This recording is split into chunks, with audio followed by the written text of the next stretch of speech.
Assalamualaikum warahmatullahi wabarakatuh. Nama Suci Romadona, NIM 22131000487. Di sini saya akan membuat video untuk memenuhi tugas ujian akhir semester mata kuliah Ulumul Quran. Di sini saya akan membahas materi Qososul Quran. Yang pertama yaitu definisi Qososul Quran. Kata qosos berasal dari bahasa Arab yang merupakan bentuk jamak dari kata kisah yang berarti tatabbu'ul asar, yaitu mengulang kembali masa lalu. Mana Al-Qotan juga menyebutkan bahwa qosas tu asaruhu memiliki arti menelusuri jejak. Sama halnya kata al-qasas adalah bentuk masdar yang tercantum dalam Quran surat Al-Kahfi ayat 64 yang disebutkan Bismillahirrahmanirrahim fartadda ala azarihima qasasa, yaitu artinya lalu keduanya kembali mengikuti jejak mereka semula. Kata qasas juga merupakan bentuk akar dari kata qososo yakusu yang memiliki arti kisah atau cerita. Secara etimologi, al-qasas juga memiliki banyak arti, yaitu urusan atau al-amr, berita atau al-khobar, perbuatan atau al-sya'an, dan juga kejadian al-hal. Dari semua definisi tersebut, Mana Al-Qotan menyimpulkan bahwa Qososul Quran adalah pemberitaan Al-Quran tentang ihwal umat terdahulu, nubuat atau kenabian, kejadian faktual yang terjadi pada umat terdahulu di negeri-negeri terdahulu yang diceritakan melalui surah-surah dalam Al-Quran. Jadi intinya kejadian atau kisah yang tercantum dalam Al-Quran merupakan kisah nyata atau benar-benar terjadi, bukan merupakan cerita fiksi, hayalan, apalagi dongeng. Yang kedua yaitu pembagian Qososul Quran. Dalam pembagian Qososul Quran terdapat berbagai macam, yaitu satu ditinjau dari segi waktu, yang kedua ditinjau dari segi materi, yang ketiga dari segi pelaku, yang keempat dari segi panjang pendeknya, dan yang kelima dari segi jenisnya. Dari segi waktu juga memiliki 3 waktu. Yang pertama, kisah-kisah gaib yang terjadi pada masa lalu, Qososul Ghuyub al-Madiyah, yaitu kisah-kisah gaib yang terjadi pada masa lalu yang susah diterima oleh panca indera manusia. Contohnya saja seperti kisah tentang dialog malaikat dan Tuhan tentang penciptaan khalifah di bumi yang diceritakan dalam Quran surat Al-Baqarah ayat 30.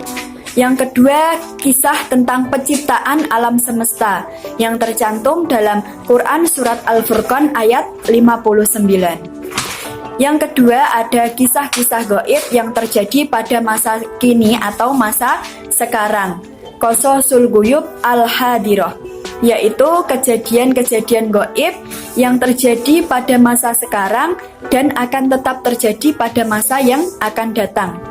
Contohnya saja tentang kisah malaikat-malaikat yang turun pada malam Lailatul Qadar yang tercantum dalam Quran surat Al-Qadar ayat 1-5, dan juga kisah tentang makhluk-makhluk gaib seperti jin, setan, dan juga iblis yang tercantum dalam Quran surat Al-A'raf ayat 13-14.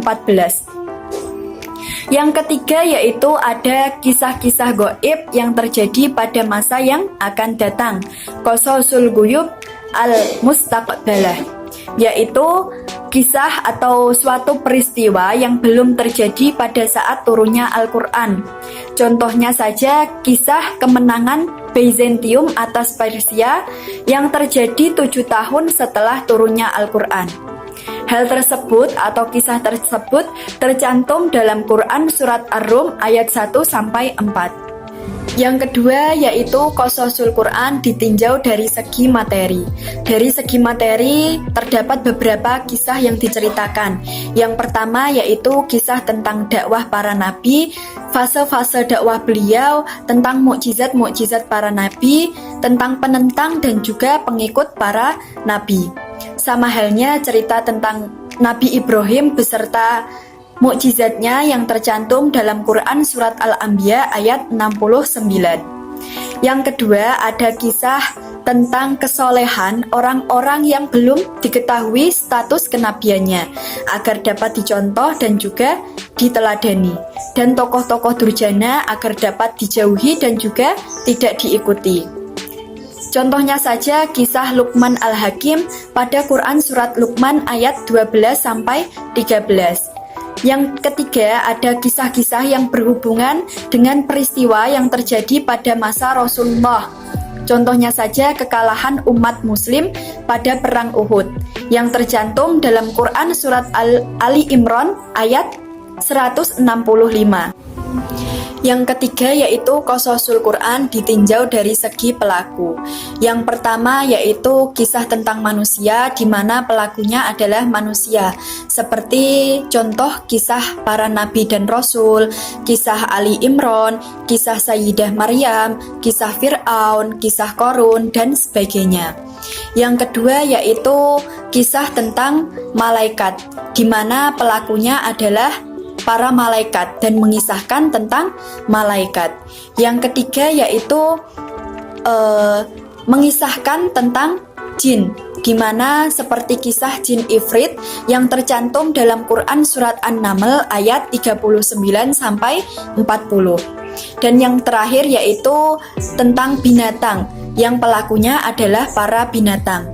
Contoh kisah yang diceritakan dalam Quran Surat An-Naml ayat 18-19. Yang keempat yaitu Qasasul Quran ditinjau dari segi panjang pendeknya. Yang pertama dari kisah panjang yaitu seperti kisah Nabi Yusuf dalam Quran Surat Yusuf yang mana menceritakan semua kehidupan Nabi Yusuf dari mulai masa kanak-kanak sampai dewasa. Yang kedua yaitu kisah yang tidak terlalu panjang atau tengah-tengah, seperti kisah Maryam dalam surah Maryam, kisah Ashabul Kahfi dalam surat Al-Kahfi, kisah Nabi Adam dalam Quran surat Al-Baqarah dan juga surah Toha. Yang ketiga yaitu kisah pendek yang mana jumlah ayatnya tidak lebih dari 10 ayat. Seperti contohnya kisah Nabi Hud dan juga Nabi Lut dalam Quran Surat Al-A'raf. Yang terakhir yaitu Qasasul Quran ditinjau dari segi jenisnya.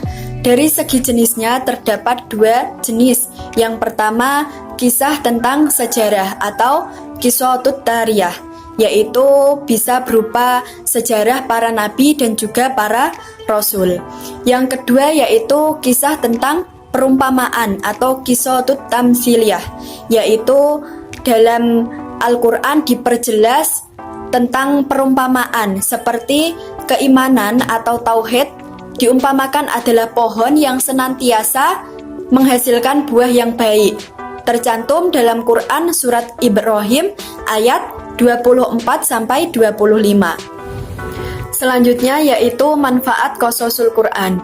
Dari manfaat Qasasul Quran sendiri banyak sekali macam-macamnya. Di antaranya yaitu dapat mengetahui dakwah para nabi dan juga para rasul dan mengajak umat untuk selalu mentauhidkan Allah Subhanahu wa Ta'ala.